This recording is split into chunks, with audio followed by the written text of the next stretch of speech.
Assalamualaikum warahmatullahi wabarakatuh. Kembali lagi di 105 Raw FM, nyaman dan bersahaja dalam jangkauan. Rekan Raw, di formasi pukul 11 di menit ke-9 seperti biasa kita akan ada obsesi obrolan seputar Sakofah Islam bersama Eno dan juga narasumber kita hari ini ada Ustazah Ummu Uliah. Assalamualaikum Ustazah. Waalaikumsalam warahmatullahi wabarakatuh. Gimana kabarnya Ustazah di pagi menjelang siang hari ini? Alhamdulillah sehat. Alhamdulillah, dan juga semoga rekan Raw semua yang sedang mendengarkan juga dalam keadaan yang sehat ya. Dan rekan Raw, Eno ingatkan di sini tema kita adalah sudah waktunya hijrah. Kira-kira waktu siang seperti apa ya? Oke, langsung saja kepada Ustazah untuk memberikan pemaparannya. Ustazah dipersilahkan. Baik, terima kasih Mbak Eno. Bismillahirrahmanirrahim. Assalamualaikum warahmatullahi wabarakatuh. Innal hamdalillah nahmaduhu wa nastaghfiruhu wa na'udzubillahi min syururi anfusina wa min sayyiati a'malina. May yahdihillahu fala mudhillalah wa may yudhlilhu fala hadiyalah. Asyhadu an la ilaha illallah wahdahu la syarikalah wa asyhadu anna Muhammadan abduhu wa rasuluh. Allahumma sholli ala Muhammad wa ala ali Muhammad wa ala ashabi ajma'in. Rabbi shrah li sadri wa yassir li amri wa uqdatan min lisani yafqahu qawli. Rabbana zidna ilman warzuqna fahman wa amalan sholihan birahmatika ya arhamar rahimin. Allahumma arinal haqqa haqqa warzuqna ittiba'ah wa arinal batilan warzuqna ijtinabah. Amin ya rabbal alamin. Alhamdulillah, dengan pendengar setia obsesi dimanapun Anda berada saat ini, kita kembali akan membahas topik yang merupakan bagian dari Sakofah Islam, tentunya bagian dari ajaran Islam, yaitu tentang hijrah, begitu ya. Di sini kita akan membahas seperti yang dikatakan oleh Mbak Eno, yaitu tentang sudah waktunya hijrah, begitu ya. Jadi di sini kenapa kita katakan dengan kalimat sudah waktunya hijrah?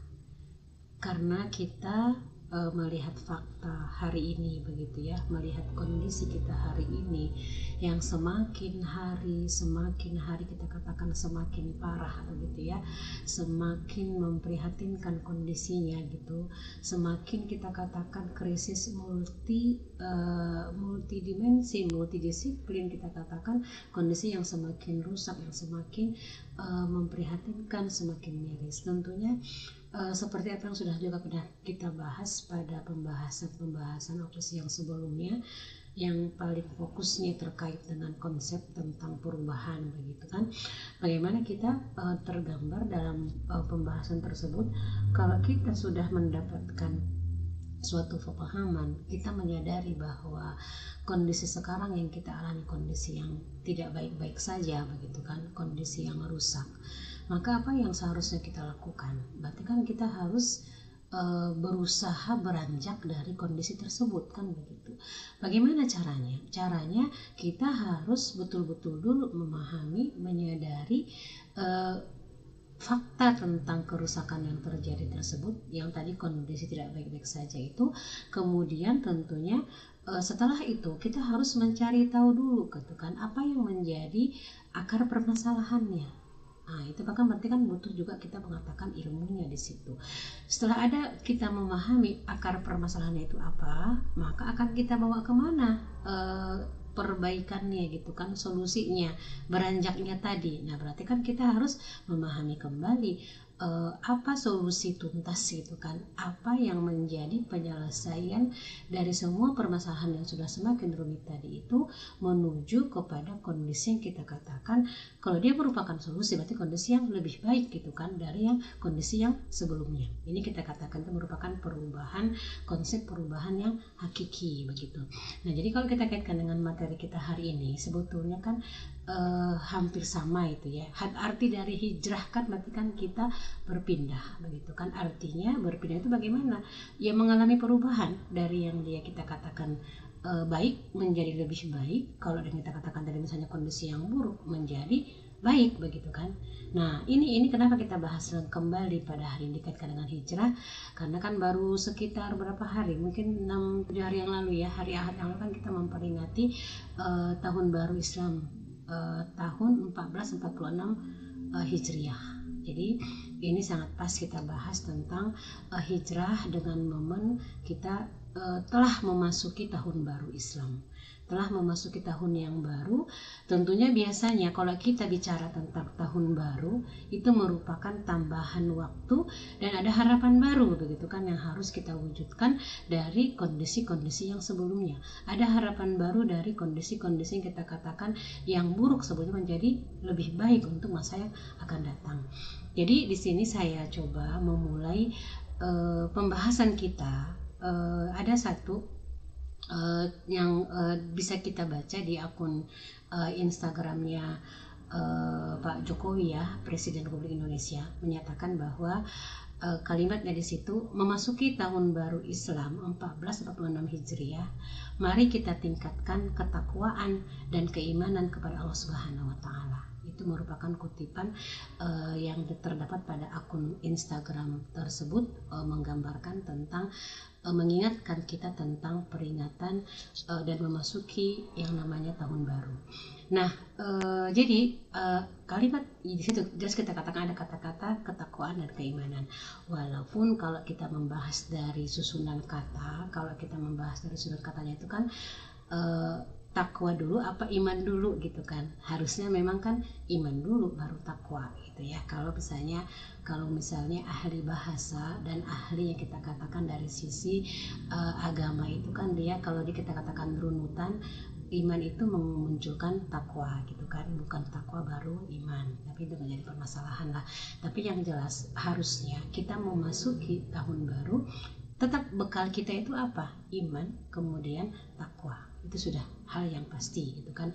Nah kemudian nanti kita lihat bagaimana fakta kita hari ini dikaitkan dengan kalau kita memang diperintahkan untuk meningkatkan keimanan dan meningkatkan ketakwaan.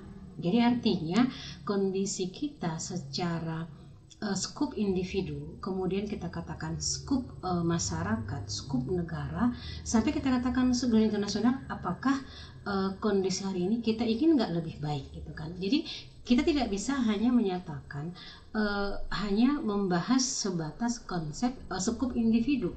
Jadi hijrah secara individu itu memang harus kita lakukan, tetapi tidak cukup gitu kan. Kenapa? Karena kalau kita bicara tentang konsep tadi keimanan kemudian ketakwaan, takwa kita itu kan ada tingkatannya.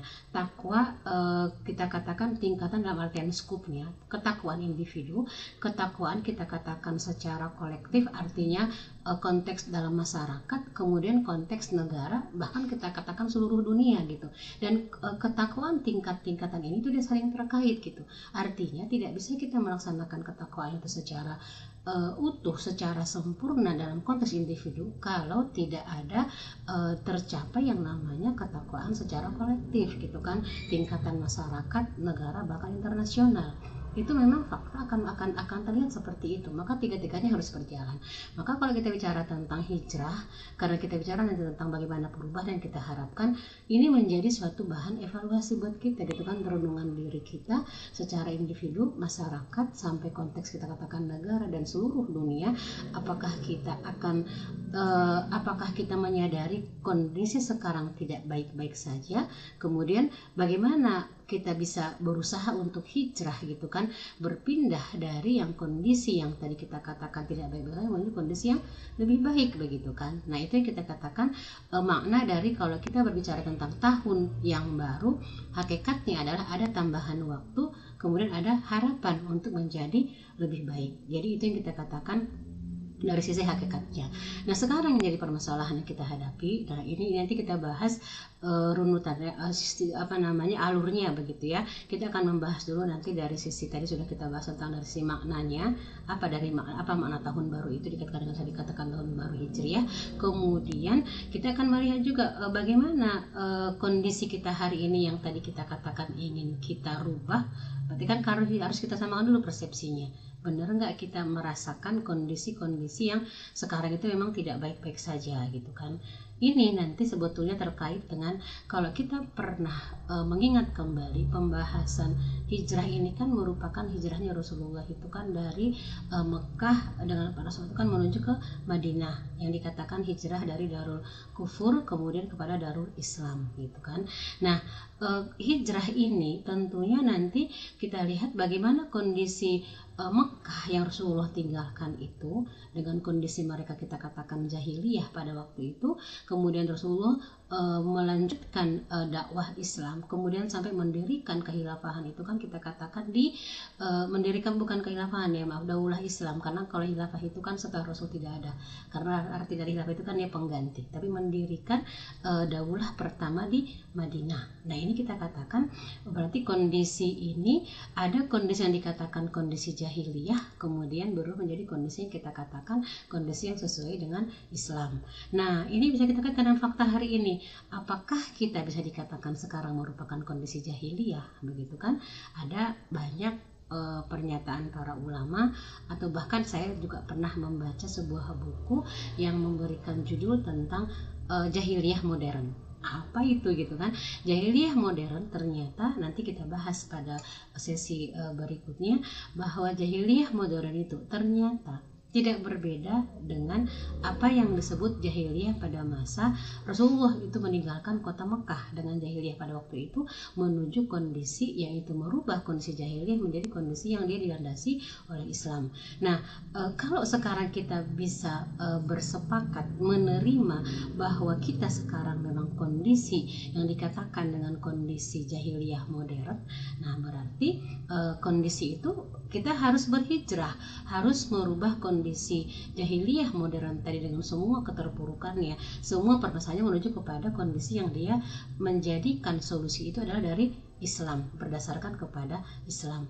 Dan kalau kita mengkaitkan kondisi ini nanti berarti ya kita harus berhijrah secara total. Maka tadi dikatakan memang kita sudah waktunya untuk berhijrah. Jadi arti dari hijrah itu berarti kan hijrah secara menyeluruh gitu kan, hijrah secara total, meninggalkan kondisi jahiliyah modern tadi menuju kondisi yang dia diatur oleh aturan yang kita katakan berdasarkan kepada aturan Islam. Kenapa kita membahas kondisi-kondisi yang seperti ini?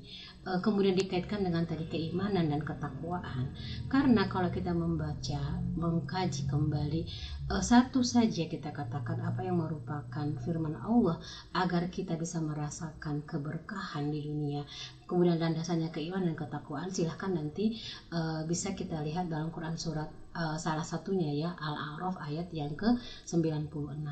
Jadi di sini Allah jelas berfirman, dan sekiranya penduduk negeri beriman dan bertakwa itu kan, walau anna ahlul qura amanu wattaqo itu kan beriman dan bertakwa, pasti ini kata-katanya pasti kami akan melimpahkan kepada mereka berkah dari langit maupun di bumi, langit dan bumi. Tetapi ternyata mereka mendustakan ayat-ayat kami, maka kami siksa mereka sesuai dengan apa yang telah mereka kerjakan.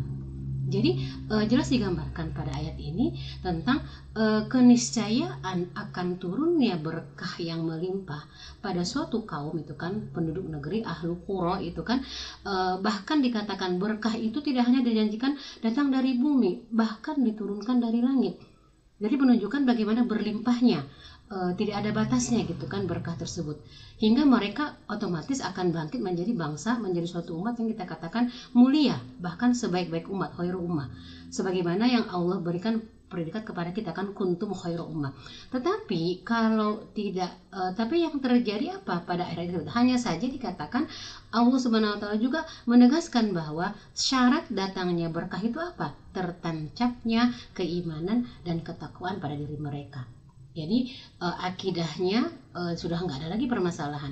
Kemudian yang kedua, dari pancaran konsekuensi logis kita katakan dari keimanan mereka menunjukkan ketaatan secara penuh, secara mutlak, secara total itu kepada apa? Apa yang menjadi ketetapan Allah dan Rasulnya. Artinya apa? Mereka taat dan mereka melaksanakan seluruh hukum Allah dalam mengatur seluruh kehidupan mereka. Itu yang menjadi persyaratannya. Maka kalau itu mereka laksanakan, berarti kan mereka melaksanakan Islam secara kafah. Allah memberitakan juga pada ayat yang dikatakan bahwa bagaimana kita wajib untuk melaksanakan ihram secara kafah, kan udkhulu fi silmi kafah. Nah, maka dengan itu persyaratannya baru didapatkan namanya keberkahan, dirasakan kebahagiaan, kesejahteraan gitu kan. Kemudian kehidupan benar-benar merupakan kehidupan yang kita impikan bersama, bukan merupakan kehidupan yang sempit, kehidupan yang semakin serba susah, semakin kita serba ada ketakutan, kekhawatiran begitu kan, dengan persyaratan yang tadi. Maka nanti akan kita lihat ini dari sini bisa kita lihat bagaimana artinya kalau kita ingin bisa mendapatkan yang namanya keberkahan tadi, bagaimana kita bisa dikatakan untuk berubah dengan melakukan hijrah tadi itu. Memang kuncinya adalah, modalnya adalah menguatkan kembali keimanan kita, kemudian otomatis itu akan membuat kita mengikatkan diri kita untuk apa? Untuk berislam secara kafah gitu kan, melaksanakan semua aturan Allah dalam semua aspek kehidupan kita. Nanti kita lihat berikutnya apa bukti dikatakan kita sekarang merupakan jahiliyah modern. Nah, itu nanti kita bahas pada bagian yang berikutnya, dan bagaimana cara kita berhijrah kita bahas nanti pada sesi yang paling akhir. Itu dulu mungkin Mbak Eno, nanti kita lanjutkan lagi. Baik, rekan Raw, kita rehat sejenak, tetap di 105 Raw FM, Your Lifestyle. 105 Raw FM, nyaman dan bersahaja dalam jangkauan, dan rekan Raw Eno dan juga Ustazah Ulia kembali menyapa ruang dengar rekan Raw semua ya. Dan kembali Eno ingatkan, tema kita di hari ini sudah waktunya hijrah. Dan kepada rekan Raw semua yang mungkin ingin memberikan komentar ataupun pertanyaan, langsung saja kirimkan di nomor 082299996105 atau tinggalkan komentar di live Facebook kita di @rawpadangsidikwan. Baiklah, kalau begitu kepada Ustazah dipersilahkan. Baik, terima kasih Mbak Eno. Kita lanjut kembali pendengar setiap sejauh Anda berada. Sekarang kita lihat, saya bahas sedikit tentang sejarah penanggalan hijrah atau hijriah. Mudah-mudahan untuk mengingatkan kita kembali begitu ya. Jadi kalau kita membahas tentang tahun baru hijrah ini kan identik dengan peristiwa hijrah Rasulullah gitu ya, sallallahu alaihi wasallam. Kita lihat dari salah satu dari hadis Sa'id bin Musayyib radhiyallahu anhu meriwayatkan bahwa yang mengusulkan peristiwa hijrah Nabi sallallahu alaihi wasallam itu sebagai penanggalan gitu ya, ini saat beliau meninggalkan negeri syirik. Ini berarti kan negeri Mekah, kemudian menuju ke Darul Islam, yaitu Darul Kufur, yaitu merupakan Mekah, ke Darul Islam Madinah sebagai awal perhitungan kalender hijrah. Itu adalah merupakan usulan dari Ali bin Abi Thalib. Kemudian adapun yang mengusulkan Muharram itu sebagai awal tahun hijrah adalah Utsman bin Affan radhiyallahu anhu. Kemudian hal ini diputuskan oleh waktu itu khalifahnya adalah Umar al-Khattab gitu ya, radhiyallahu anhu. Jadi memang kalau kita mengatakan tapi kan hijrah ke Madinah itu kan baru berlangsung bulan Safar, betul. Namun tekad untuk berhijrah itu sudah dimulai sejak bulan Muharram. Kenapa? Karena di bulan Dzulhijjah itu kan telah terjadi peristiwa Baitul Aqabah yang kedua, di mana kaum muslimin di Madinah itu dari Madinah telah menyatakan kesiapan mereka untuk melindungi Rasulullah SAW. Mereka siap menjadikan negeri mereka Madinah sebagai tujuan hijrah dan penegakan kekuasaan Islam di sana. Maka sejak saat itulah kita katakan terbagilah wilayah dunia menjadi ada yang dikatakan Darul Islam, kemudian ada yang dikatakan dengan Darul Kufur gitu ya. Nah, berkaitan dengan hal ini dikatakan juga bahwa Khalifah Umar bin Al-Khattab radhiyallahu anhu menyatakan bahwa karena alasan peristiwa hijrah Nabi SAW sebagai awal perhitungan kalender bagi kaum muslimin, karena dikatakan bahwa Umar menyatakan bal nu'awrihu li muhajarati Rasulillah fa inna muhajaratahu farqun bainal haqqi wa batil. Akan tetapi kita akan menghitung penanggalan berdasarkan hijrah gitu ya, hijrah Rasulullah. Sebabnya kenapa? Sungguh hijrah beliau itu telah memisahkan gitu ya, farqun bainal haqqi wa batil, memisahkan antara kebenaran dan kebatilan. Ini dikatakan dalam Ibnu Katsir Al-Kamil fil At-Tariq bab 1-3 gitu ya. hijrah dan perubahan. Itu sudah jelas. Berarti di sini kita katakan kenapa? Karena berarti bagi para sahabat ini, terutama kalau tadi kita lihat dari perkataan Umar, hijrah itu merupakan momen yang sangat tepat karena merupakan suatu peristiwa yang luar biasa, membedakan antara kebenaran dengan kebatilan, maka dijadikan sebagai dasar menghitung untuk penanggalan kita hijriah itu berdasarkan mulai dari peristiwa hijrah tersebut. Maka kalau kita katakan di sini, otomatis memang peristiwa hijrah itu tidak bisa kita lepaskan dari pembahasan tentang adanya perubahan dari masyarakat Arab jahiliyah yang Rasulullah dengan para sahabat sebagai nanti kaum muhajirin itu kan meninggalkan Mekah, bertemu dan berkumpul dengan kaum Ansor, begitu kan, kaum muslimin yang ada nanti di Madinah. Jadi kehidupan syirik, kehidupan perdukunan, tahayul, perjudian, riba, perzinahan gitu kan, perzinahan, kecurangan dalam perdagangan, ketimpangan ekonomi, penindasan terhadap perempuan, kemudian fanatisme terkait dengan bagaimana masalah kekuasaan juga yang kita katakan masih seperti hukum rimba, kabilah yang kuat mengalahkan kabilah yang lemah dan sebagainya. Maka kondisi itu ditinggalkan oleh Rasulullah dengan sahabat yang nanti menjadi akan kita katakan kaum muhajirin itu menuju ke Madinah, begitu kan. Maka itu yang kita katakan kalau nanti kita dalam bagaimana kondisi di Mekah itu, nanti silakan bisa kita lihat Allah gambarkan itu semua ditentang oleh Islam, aturan Islam, misalnya kan tentang pelacuran di An-Nur ayat 33, larangan membunuh bayi perempuan di Quran surah 81 ayat 8 sampai 9, pengharaman riba di Al-Baqarah 275 sampai 276, larangan curang dalam perdagangan Quran surat 83 ayat 1, pengharaman miras dan judi Quran surat yang kelima Al-Maidah ayat 90 sampai 91. Ini yang sekarang lagi marak-marak dibicarakan ya, tentang maraknya judi online, dan Indonesia dapat ranking yang lumayan teratas gitu ya, yang merupakan praktek terkait dengan judi online, dan Islam jelas mengharamkan itu dan dikaitkan dengan miras kemudian dengan judi. Nah tentu dakwah Rasul yang seperti ini kan itu kebiasaan masyarakat jahiliyah pada waktu itu. Sementara Islam dengan dalil-dalil yang tadi jelas mengharamkan, melarang semua itu. Maka ya hal yang wajar kita katakan dakwah Rasulullah pada waktu itu mengalami benturan yang sangat keras dengan penguasa, dengan kekuasaan dari kaum musyrik pada waktu itu di Mekah gitu kan, musyrik Quraisy, yang mereka tentunya akan mempertahankan status quo mereka di Mekah dengan sistem jahiliyah mereka, dan itulah yang Rasul tentang dengan menyampaikan dakwah begitu kan, dakwah Islam di kabilah-kabilah di tengah-tengah mereka pada waktu itu. Sampai akhirnya kan digambarkan karena itu ditentang oleh penduduk Mekah, kemudian Rasulullah menyampaikanlah dakwahnya itu ke luar Mekah dan memohon kepada Allah Subhanahu wa taala agar diberi kekuasaan yang dapat mengokohkan dakwah Islam.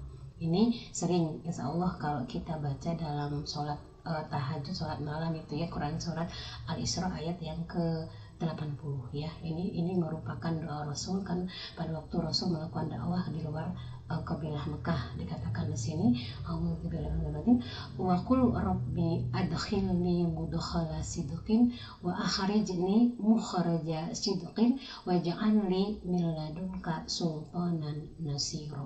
Katakanlah Tuhanku, masukkanlah aku dengan cara masuk yang benar dan keluarkanlah aku pula dengan cara yang keluar yang benar, serta berilah aku dari sisi engkau sultanan nasiro, gitu ya, memberikan kekuasaan yang penolong. Jadi jelas di sini kita lihat bagaimana peristiwa hijrah itu merupakan bukanlah dalam rangka Rasulullah itu beruzlah gitu ya, tapi demi menegakkan dakwah Islam.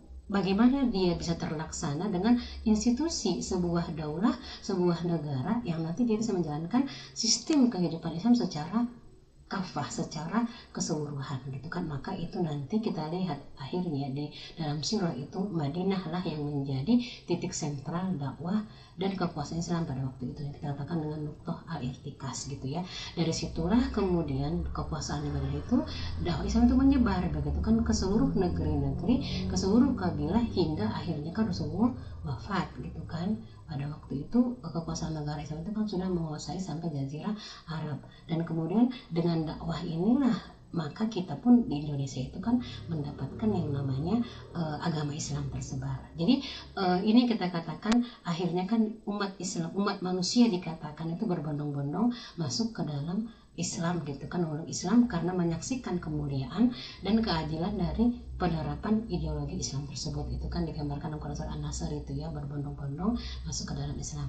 Nah jadi seperti itu secara ringkas gambaran dari peristiwa hijrah itu dikaitkan dengan bahwa itu merupakan merupakan titik awal bagaimana Islam itu kemudian dipusatkan pertama di Madinah dan menyebar ke seluruh Jazirah Arab sampai akhirnya kan Rasulullah kemudian sudah wafat, ada khilafah, ada pengganti Rasulullah mulai dari Khulafaur Rasyidin, ada khilafahan kemudian kita katakan khilafahan kemudian Muawiyah dulu, baru Abbasiyah, kemudian khilafahan Turki Utsmani.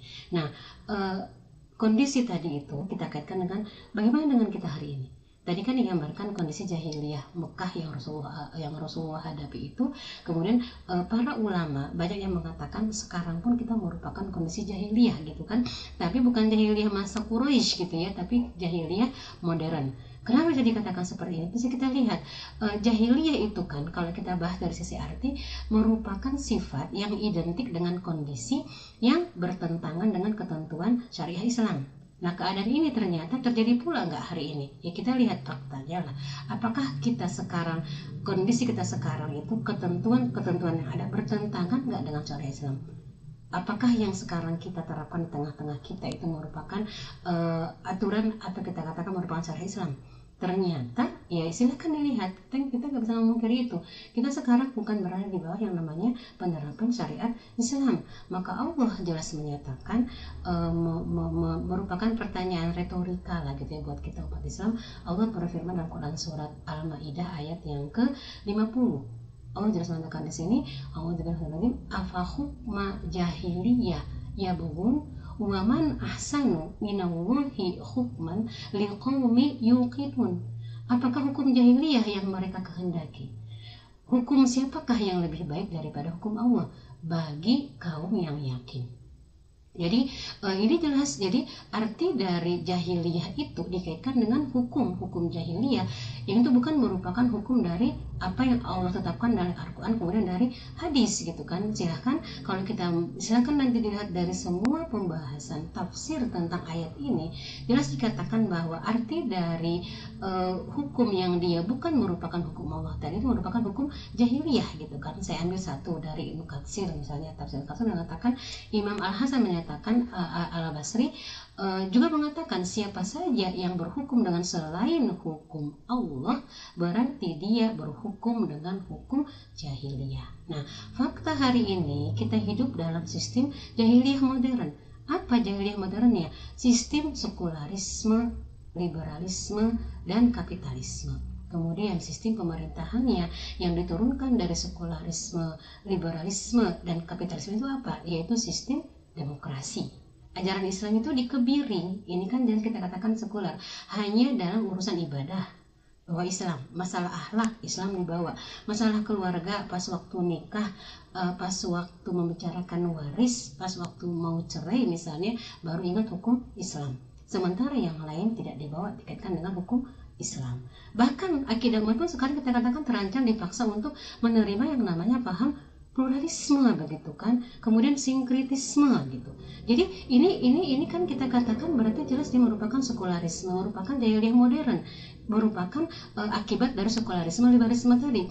Contoh yang paling baru lah yang update kita katakan salam lintas agama gitu kan. Dewan Pengarah Pembina Ideologi Pancasila BPIP Amin Abdullah menyebut bahwa fatwa MUI yang mengharamkan salam lintas agama sebagai ancaman untuk Pancasila gitu.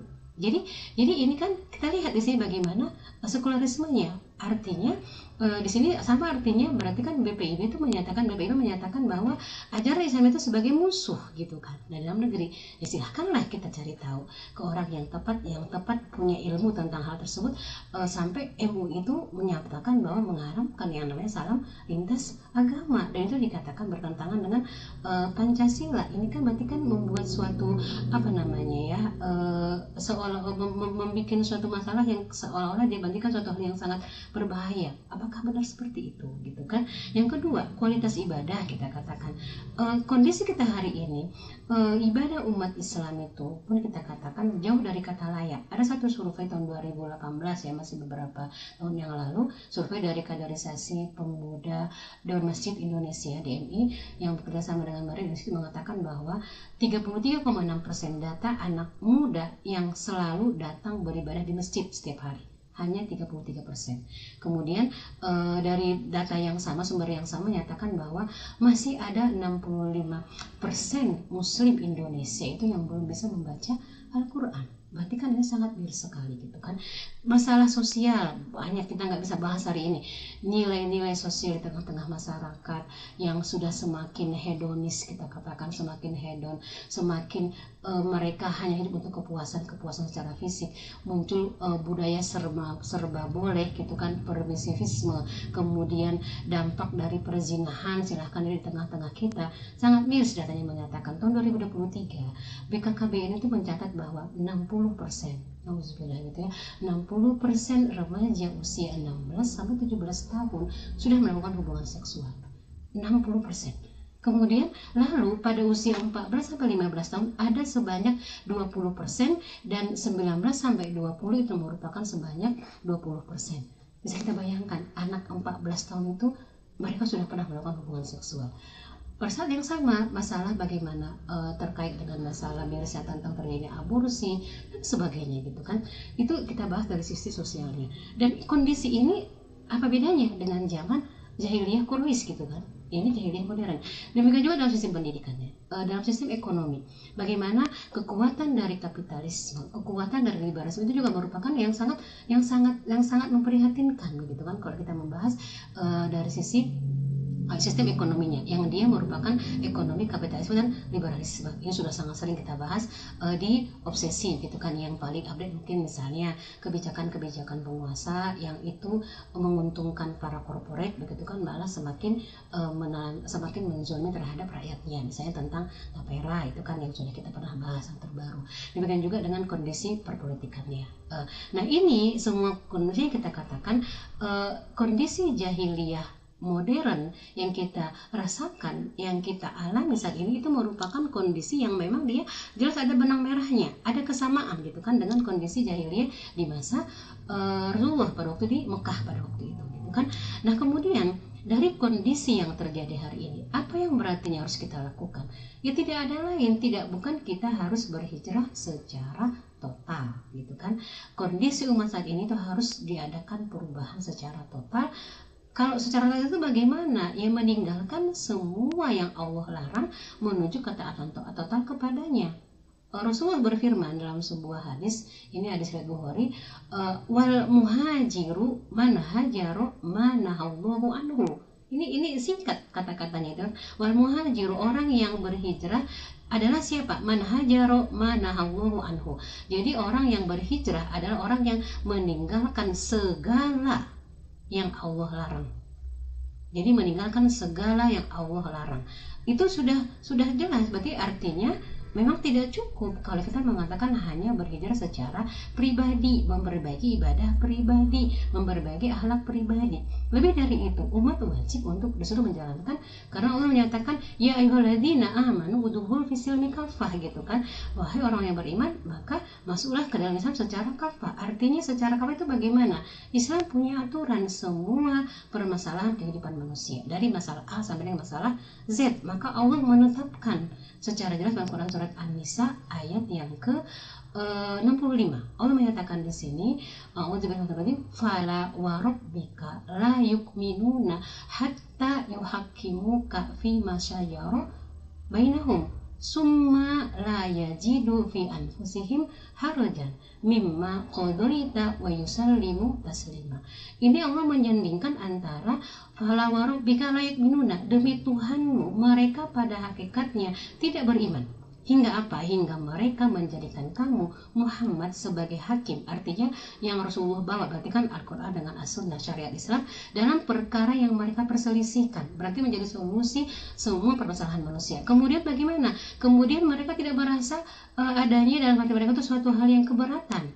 terhadap apapun yang apapun putusan yang kamu berikan, dan mereka menerima yusallimu taslima, menerima keputusan itu dengan sepenuhnya. Nah, di sini kita lihat bagaimana artinya berhijrah itu, meninggalkan semua kondisi jahiliyah itu merupakan kondisi yang kita katakan berarti menuju pelaksanaan syariah Islam itu secara total. Tidak mungkin dia bisa terlaksana kalau kita bicara dalam konteks skup individu. Dia harus konteks kita katakan sebuah institusi, dan itu sudah dicontohkan oleh Rasulullah, kemudian diikuti para kehilafahan yang berikutnya. Maka dengan cara seperti itu kita katakan berbagai kemungkaran akan bisa dihilangkan. Tidak akan terjadi kemungkaran itu berulang dan berulang lagi. Dan inilah yang kita katakan bagaimana Islam sudah terbukti, kondisi tersebut sudah terbukti, kita katakan baik secara empiris maupun kita katakan secara yuridis dan secara historisnya gitu.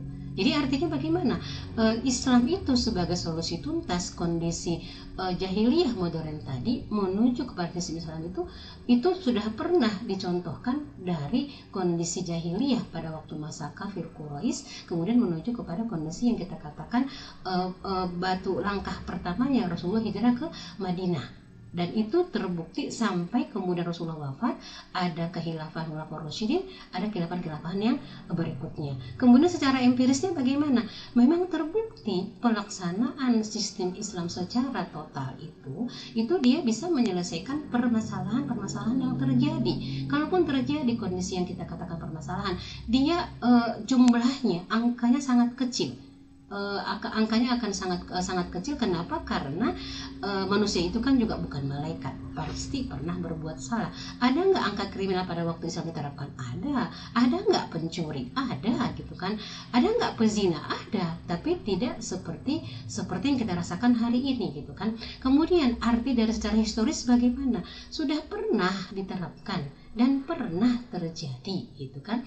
Dan kondisi ini kita katakan secara empiris tadi yang mengakuinya tidak hanya umat Islam, bahkan mereka yang notabene juga bukan seorang muslim, bukan panggilan keimanan dia, dan dia bisa melihat dan merasakan itu, atau dia bisa membaca dari bagaimana dari sirah nabawiyah gitu kan, dari bagaimana pelaku-pelaku pada waktu itu gitu kan, dari apa yang mereka ceritakan, apa yang mereka gambarkan itu, mereka mengakui bahwa dengan penerapan sistem Islam itu yang merasakan ketentraman, yang merasakan kebahagiaan, terselesaikannya solusi kehidupan permasalahan mereka itu hanyalah Islam yang sudah pernah membuktikan dan menjawab semua itu. Ini kan sudah terbukti. Jadi kita apalagi yang kita ragukan begitu kan?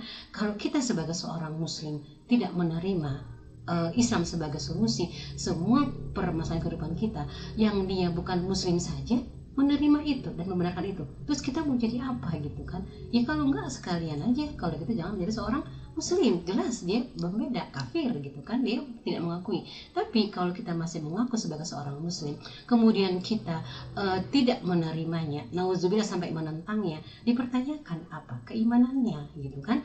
Nah maka dengan gambaran tadi kita lihat bagaimana memang dengan kondisi kita sekarang itu, dengan apa yang digambarkan pada kondisi-kondisi jahiliyah modern tadi, dan itu kita rasakan sekarang, maka tentunya kita nggak bisa lagi untuk memungkiri saya punya tuh solusi yang lain. Ya kalau yang punya solusi yang lain, nanti kita bisa adu argumen gitu kan, bagaimana solusi yang kita tawarkan itu dengan solusi yang tadi sudah digambarkan, baik secara yuridisnya, secara empirisnya, secara sudah terbukti.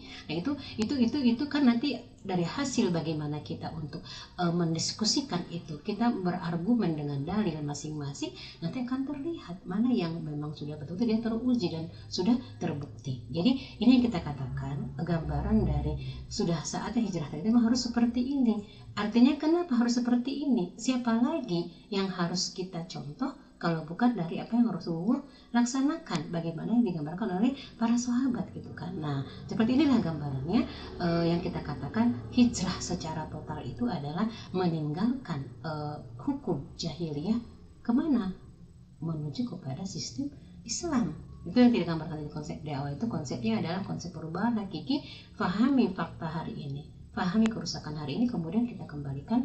Kita harus memahami, terus mau kemana kita bawa perubahan ini. Nah berarti kan harus kita paham juga, pelajari Islam begitu kan, bagaimana gambaran dari konsep perubahan dalam Islam dan bagaimana konsep hijrah yang sudah Rasulullah praktekkan, dan itu sangat mudah untuk kita pelajari gitu ya. Tinggal mau nggak gitu kan kita untuk mempelajarinya, terbuka nggak hati dan pikiran kita untuk mempelajari itu, kemudian membandingkannya dengan kondisi kita hari ini, dan apakah itu layak untuk dijadikan sebagai solusinya. Jadi seperti itu Mbak Eno, kalau kita kaitkan tadi dengan tahapan tadi yang terakhir ya, bagaimana kita disimpulkan hijrahnya berarti meninggalkan kondisi jahiliyah modern menuju kepada sistem Islam yang memang dia diterapkan dalam bentuk sebuah institusi seperti yang digambarkan Rasulullah dengan para kehilafahan-kehilafahan yang ada sampai dengan kehilafahan yang terakhir.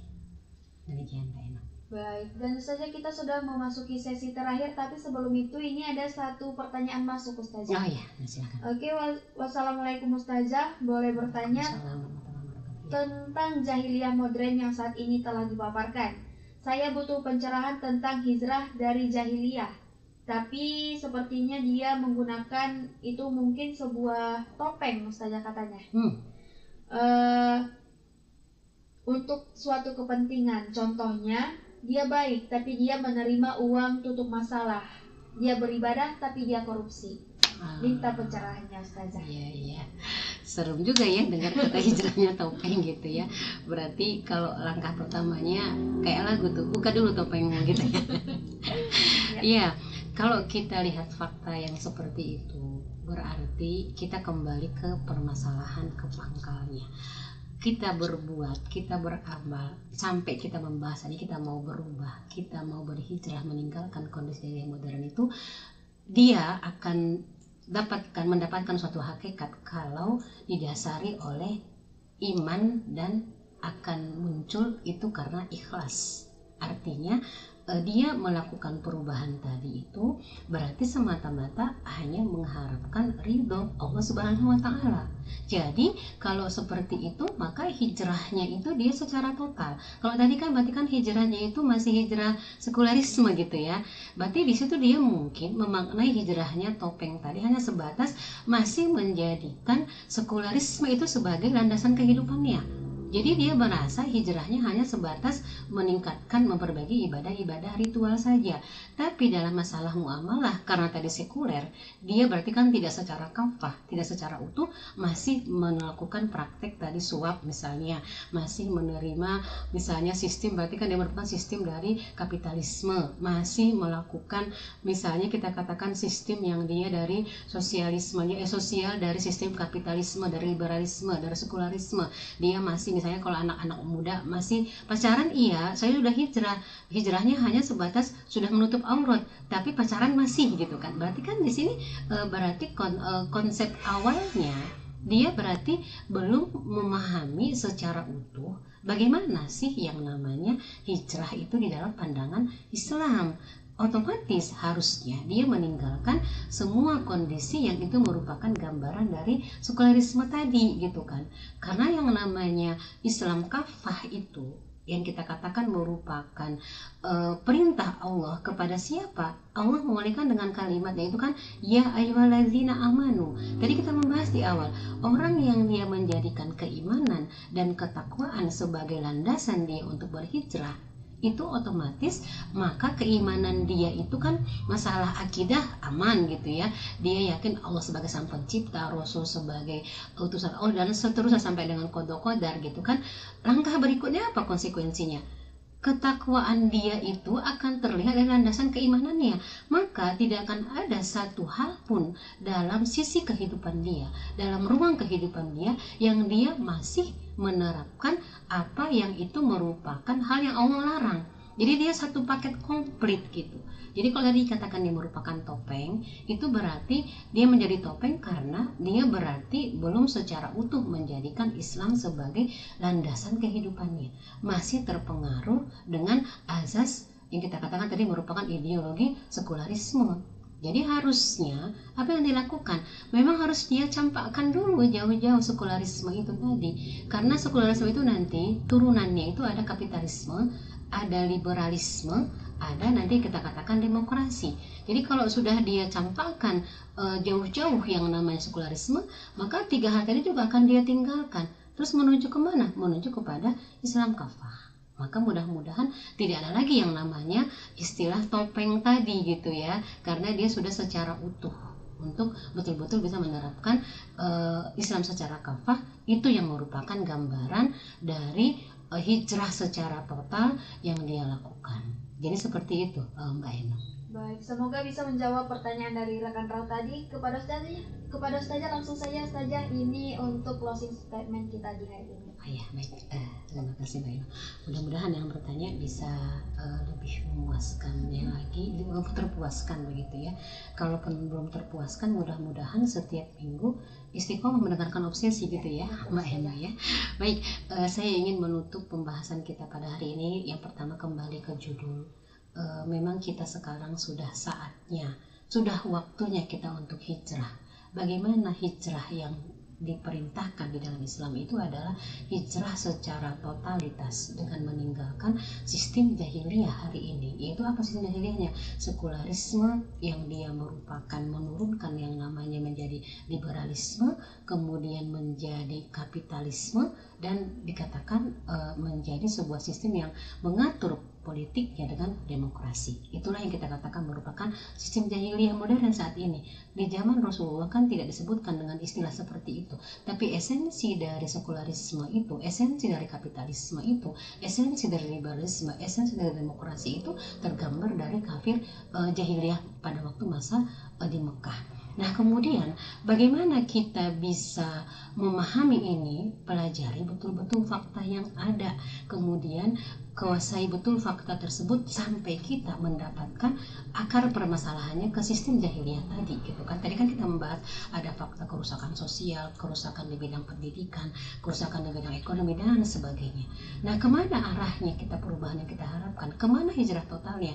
Pelajari Islam. Bagaimana ternyata sejak dari zaman Rasulullah hijrah dari Mekah ke Madinah, di Madinah itulah sebagai titik awal Rasulullah dengan seluruh sahabat pada waktu itu menjadi sebuah institusi pertama, daulah Islam, negara Islam yang menerapkan Islam secara kafah, secara keseluruhan.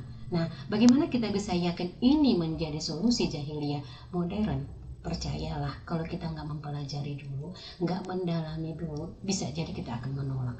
Tapi kalau kita mempelajari, yakinlah itu akan kita terima. Dan kunci dari agar kita bisa menerima itu secara total, tadi sudah dijelaskan, terbukti Islam itu secara yuridis, secara empiris, secara historis. Secara yuridis ini merupakan gambaran dari landasannya. Iman kita yang kita tanamkan akan membuat kita menjadi seorang yang bertakwa. Nah, gambaran sistem jahiliyah pindah kepada sistem Islam itu merupakan gambaran dari keimanan kita itu yang menggambarkan ketakwaan kita kepada Allah dan Rasulnya. Artinya apa? Solusinya adalah kita memang harus menerapkan Islam secara kafah, meninggalkan sistem jahiliyah tadi menuju pada sistem Islam. Itu yang menjadi solusi tuntasnya. Jadi itu semua bisa tercapai kalau kita memang harus pelajari dulu agar kita tidak salah paham, apalagi sampai salah sikap.